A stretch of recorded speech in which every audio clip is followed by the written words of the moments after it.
আসসালামু আলাইকুম। আবারও চলে আসছি নতুন আরও একটি ভিডিও নিয়ে। আশা করি ভালো লাগবে। আপনি যে কাজটি পারবেন সেই কাজটি কখনো ফ্রিতে করে দিবেন না, অর্থাৎ কোনো কষ্ট ছাড়া আপনি তার কাজ করবেন না। এতে আপনি সস্তা বা মূল্যহীন হয়ে যাবেন। আপনাকে সস্তার মূল্যহীন প্রমাণ করার জন্য আশপাশে কিন্তু অনেক মানুষ ওত পেতে বসে থাকে। যাই হোক, আজকে আমি একটি সালোয়ার বানাবো, সেই প্ল্যান নিয়ে আসছি। বর্তমানে যে বাজার পরিস্থিতি, এতে নিজেকে অনেক কাজ শিখতে হয়। সব কিছু আপনি করে টাকা দিয়ে করবেন বা সব কিছু আপনি কিনে খাবেন এমনটার এখন আর সুযোগ নাই। যদি আপনার বাসায় এরকম একটি সেলাই মেশিন থাকে, কারোটা না বানালেও নিজেরটা বানিয়ে কিন্তু অনেক সেভ করা যায়।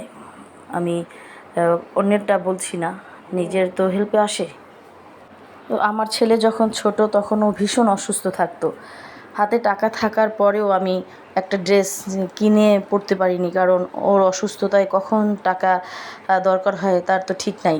এরকম করে টাকা হাতে নিয়ে বসে থাকা অবস্থায় আমি ড্রেস বানাতে পারি নাই।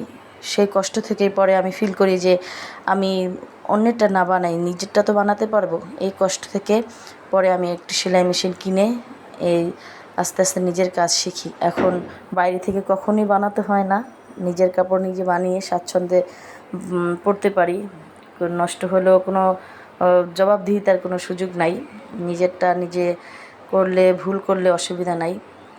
এখন সালোয়ারটা বানিয়ে আমি পরবো, তো শেষ পর্যন্ত আপনাদের সাথে সেটা শেয়ার করব যে আমি আসলে পেরেছি কি না। এখন কেটে নেওয়ার পালা। হাতের কাজ জানা থাকলে আপনি যে কোনো সময় নিজেকে স্বাবলম্বী করে তুলতে পারবেন। কোনো কাজকে কেউ যদি আন্তরিকতার সাথে গ্রহণ করে, এটা কিন্তু তার জন্য একটি ভীষণ পজিটিভ সাইড। কিন্তু আমাদের সমাজে এখন আপনি কাজ যেটাই করবেন, আপনাকে এমনভাবে প্রেজেন্ট করবে আপনার মনটা ভেঙে যাবে। আপনার আর সেই কাজ করার কোনো মন মানসিকতা থাকবে না। নিজেরা তো পারবেই না, অন্যকেও সে নিরুৎসাহিত করবে। এটা হলো এখন বর্তমানের যে অবস্থা হয়ে দাঁড়িয়েছে। কিন্তু এ সমস্ত কথায় কান না দিয়ে নিজেকে এগিয়ে নিতে হবে, এটাই হলো বড় কথা। যাই হোক, কাটাকাটির পর্ব শেষ। এখন দেখতেই পাচ্ছেন আমি সেলাই করতেছি। তো আলহামদুলিল্লাহ, আপনাদের সাথে কথা বলতে বলতে সেলাই করা হয়ে যাচ্ছে। এই যে এখন কোমরের ইলাস্টিক লাগাচ্ছি। যখন আমি প্রথম কাপড় কাটা শিখি, তখন আমি বিশ্বাস করবেন কিনা জানি না, আমি কেচি ধরতে পারতাম না, কীভাবে কেচি ধরতে হয়। সেখান থেকে আমি এখন একটা ক্লথ বানাতে পারছি। এখানে আমি নিজেকে আসলে গর্বিত ফিল করি, এরকম একটা কাজ শিখতে পেরে বা জানতে পেরে।